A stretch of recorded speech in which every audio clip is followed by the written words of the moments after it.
The gamma exposure profile for this week is an interesting one, but for the most part, this is the bulk of the net positive gamma territory right here. So we know what type of price action to expect in that range. The majority of the net negative gamma is in this area here. This is the most significant region for price this week, with 712 being the most significant strike. It should act as support, but if it does not, the markets will probably trade differently below this area here. This is a unique week as it is the FOMC week. So at Wednesday at 2 p.m. Eastern time, we have the FOMC announcement. And then we also have big tech earnings this week with Microsoft, Amazon, Meta, Google, and Apple all reporting. So that means on weeks like this, we tend to take the gamma exposure profile with a grain of salt. We don't put as much emphasis on expectation for price action, as any of these binary catalysts can trigger one major thing that can cascade into some sort of unpredictable type of price action.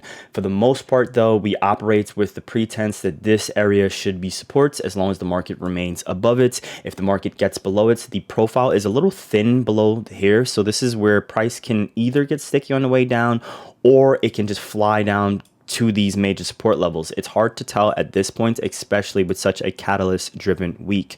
This is where the gamma exposure profile is pretty prominent, or it makes a lot more sense down at 700 to expect this to be support. So if I was to condense my analysis, I would say expect major support here and major support here. In between this region, we have to kind of play it day by day. And as long as the market is above here, we can expect it to continue to trend up to even 720, as 720 is the strike that has the most amount of call open interest. The market right now does have the road paved even all the way up to 725, as crazy as that sounds. Again, it is an FOMC week, so anything can happen. Personally, I'm expecting the markets to stay within this range even after the FOMC, and then maybe some sort of weird price action or so. But for the most part, I'm not going to have a bearish bias as of yet, again, as long as the market remains above this region.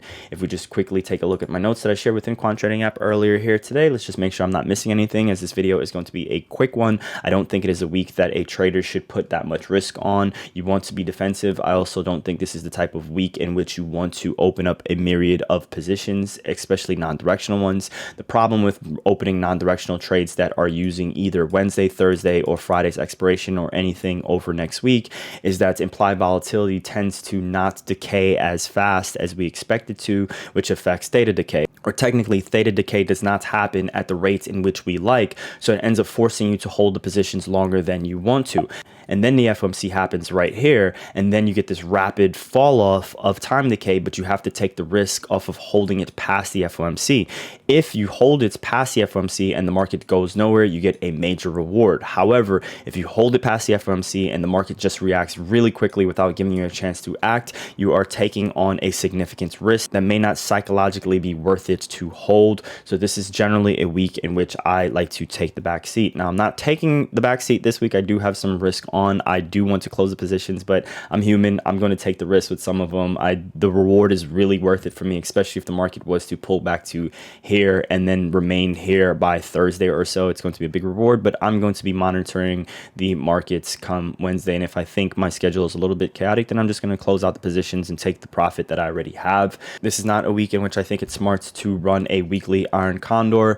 You definitely want to go maybe 2 weeks out, but again, you're going to deal with having to hold these positions for a few days, and you're going to see a P&L essentially go nowhere. So sometimes the psychological strain is not worth it. It might be better to just play it by ear, just take day trades here and there, and then wait for the major events to come out. If you're trading 0 DTE, then obviously the time decay is great. Specifically on a day like today, there was a nice over the weekend iron fly that worked out, but these videos are not necessarily about those types of trades, as I try to prep you guys for the week and then share certain ideas for the week. There isn't really much, unfortunately, I think it's smart to share for this week. I do want to take this opportunity, however, in the previous video I released there, I mentioned I was going to take a look at the long put and long call options for last week, as I think that might have been a smarter way to approach it.